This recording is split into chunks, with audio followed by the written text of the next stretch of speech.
مرة سيدنا النبي عليه الصلاة والسلام دخل على سيدنا العباس وهو بيتوجع، فقام داعي إن ربنا يموته زي ما أنت تقول يا ربنا ياخدني.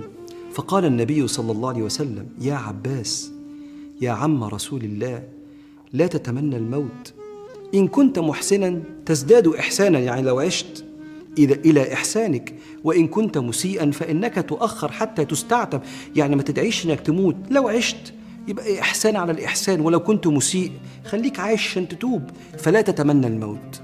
واحد يقول لي: طب ما أنا بدعي من غلبي، أنت ما تعرفش اللي عندي إيه. أقول لك استنى. سيدنا العباس سأل النبي قال له: طب أدعي بإيه يا سيدنا رسول الله؟ قال: سل الله العافية، يعني إن ربنا يرفع عنك الغلب ده. قال العباس: فمكثت أياما ثم جئت رسول الله، قلت علمني شيئا أسأل الله. قل طب حاجة تانية. قال: يا عباس يا عم رسول الله، سل الله العافية في الدنيا والآخرة.